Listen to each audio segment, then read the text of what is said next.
पार्वती ने शिव को दान में दिया। एक श्रेष्ठ पुत्र की प्राप्ति हेतु भगवान शिव से आज्ञा लेकर पार्वती ने 1 वर्ष तक चलने वाले पुण्यक व्रत का समापन किया। व्रत की समाप्ति पर पुरोहित सनत कुमार ने देवी पार्वती से कहा, सुव्रते, मुझे दक्षिणा चाहिए। पार्वती ने मुंह मांगी दक्षिणा देने का वचन किया। फिर क्या था, पुरोहित बने सनत कुमार ने अस्वाभाविक दक्षिणा की याचना की। देवी, इस व्रत में दक्षिणा स्वरूप मुझे अपने पति को दीजिए।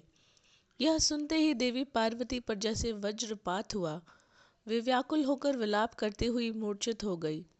पार्वती को मूर्छित देखकर ब्रह्मा, विष्णु और मुनियों को हंसी आ गई। उन्होंने पार्वती को समझाने के लिए भगवान शिव को भेजा।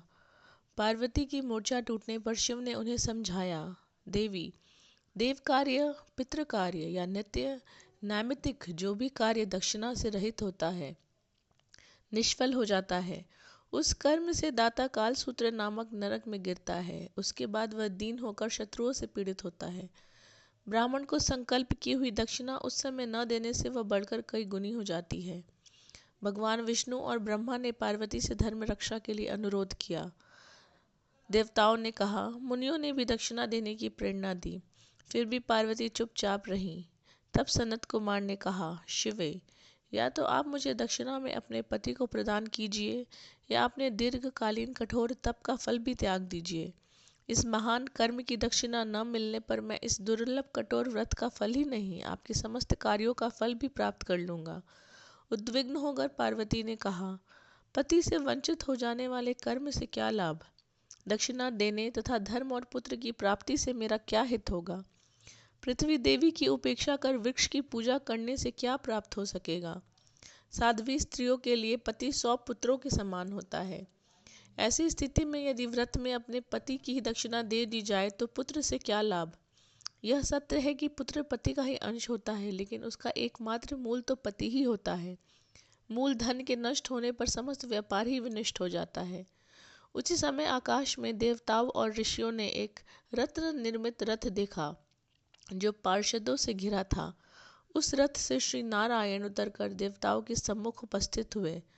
उन श्री नारायण को विष्णु, ब्रह्मा और शिव ने रत्न सिंहासन पर बैठाकर उन्हें प्रणाम किया और हाथ जोड़कर कंठ से स्तुति की।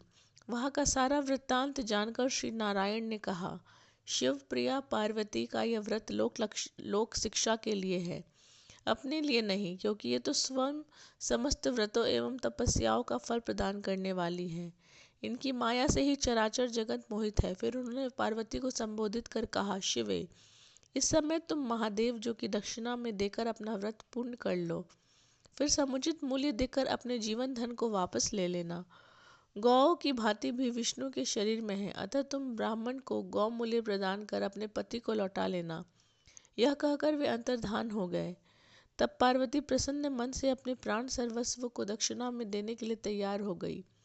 उन्होंने हवन की पूर्णाहुति दी और अपने जीवननाथ शिव को दक्षिणा रूप में दे दिया।